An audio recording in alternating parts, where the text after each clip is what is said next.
कार्रवाई कर रही है, आप उससे मुलाकात करने आए हैं, किस तरह देख रहे हैं इस पूरी कार्रवाई को? हम लोग अपने साथी के साथ खड़े होने के लिए आए हैं और हमेशा साथ रहेंगे।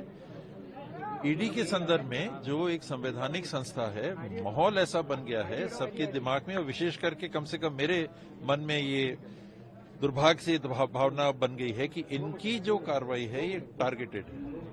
राजनीतिक विरोधियों के संदर्भ में जब भी दबाव बनाना होता है तो ये कार्रवाई इस प्रकार की कर देते हैं। क्या पूरे भारतवर्ष में एक भी बिरला ऐसा व्यक्ति नहीं है जो गैर कांग्रेसी हो, जो गैर भाजपाई हो, जिसके खिलाफ कार्रवाई ना हुई है और किसी भाजपाई के खिलाफ कार्रवाई हुई?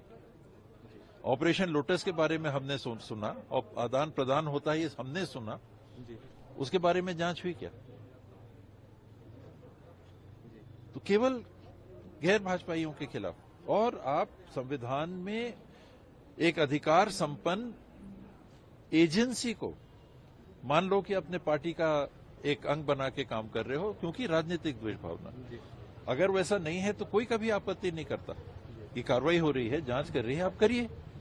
तो केवल भाजपा को छोड़े बाकी दुनिया के खिलाफ, और जो भाजपा में आ जाता है उनके खिलाफ कार्रवाई बंद। महाराष्ट्र के उप मुख्यमंत्री जी के संदर्भ में देश के प्रधानमंत्री जी ने, गृह मंत्री जी ने ऑन रिकॉर्ड ये कहा कि 60 से 70 हजार करोड़ का घोटाला, जांच बंद। अनेकों और लोग जिनके खिलाफ कार्रवाई हो रही थी। कल ही मैं परसों एक पॉडकास्ट देख रहा था, उसमें गुजरात के संदर्भ में, अभी राहुल जी गुजरात गए थे, वहां की बातें आ रही थी। एक मेरे ख्याल से पटेल जी थे जिनके खिलाफ देशद्रोह का मामला दर्ज था। एक से ज्यादा मामले देशद्रोह के दर्ज थे।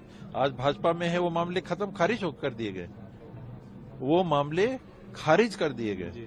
इसलिए देश में प्रजातंत्र की वास्तविक स्थिति विद्यमान है कि नहीं, इस पे प्रश्न उठ रहे हैं। वोट डालना प्रजातंत्र की उपस्थिति का एकमात्र प्रमाण नहीं होता कि आपने वोट डाल लिया। वोट तो चाइना में भी गिरते हैं, वोट तो रशिया में भी गिरते हैं, वहां उस प्रकार का प्रजातंत्र हम मानते हैं क्या? वोट गिरना को अगर हम ये मानने लगे कि हाँ प्रजातंत्र जिंदा है, तो बिल्कुल नहीं। ये सब दर्शाता है कि प्रजातंत्र जिंदा है क्या? संविधान सभा का सत्र भी चल रहा है, अगर वो जाना चाहे तो भी अभी क्या पता चल रहा है, रुके हुए हैं या रुके हैं वो? मेरे को जानकारी नहीं है, ये जब तक उनके संपर्क के कोई ना हो अभी तो पता नहीं कोई होंगे कि नहीं। तो किसी ने मुझे ये बताया था कि उनने कहा भी था कि विधानसभा सत्र चल रहा है, लेकिन उनको रोका गया। अगर ऐसी बात है, अगर वो स्वेच्छा से रुके हैं तो एक अलग बात है। घर में ईडी आई है, जांच हो रही है। मुझे ये भी बताया गया कि उनके नहीं, उनके लड़के के संदर्भ में जांच की बात आई है। तो अगर वो जाने के लिए कह रहे थे, अगर उनको रोका गया तो ये विधानसभा की अवमानना में आता है और उस संदर्भ में कार्रवाई फिर होनी चाहिए। सर, लगातार कांग्रेसियों पर देवेंद्र यादव के खिलाफ पहले हुआ, उसके बाद कवासी लखमा जी, अब भूपेश बघेल के यहाँ ईडी की रेड पड़ी है, उसके पहले भी पूर्व मंत्रियों के यहाँ ईडी की रेड पड़ी। किस तरह इस पूरे मेरे समझ में राजनीतिक दुरुपयोग ईडी का, इसके अलावा कोई दूसरी बात नहीं है, क्योंकि बात किसी अंजाम तक नहीं जा रही। कोई छत्तीसगढ़ की बात नहीं है, देश भर में जो कार्रवाइयां हो रही हैं किस अंजाम तक बात जा रही है? जांच जांच जांच जांच जांच, हमारे पास और पता हमको करना है, और हमको पता करना है, और समय दे दीजिए, और समय दे दीजिए। 1 महीना निकल गया, 4 महीने निकल गए, साल भर निकल गया, 2 साल निकल गया, उसके बाद फिर बेल मिल रही है। तो 2-2 साल तक आपने जनप्रतिनिधियों को बंद करके रख लिया जेल में। प्रक्रिया की बात आपने की। जी हाँ, प्रक्रिया सजा बन गई है। हर आदमी आज ये कह रहा है कि प्रक्रिया को सजा बना दिया गया है, जबकि सजा तो दोषी साबित होने के बाद होनी चाहिए। बेल क्यों है? हम कहते हैं कि देश में नागरिक की स्वतंत्रता बरकरार होनी चाहिए, और कानून कहता है कि हर व्यक्ति निर्दोष है जब तक दोषी सिद्ध नहीं होता।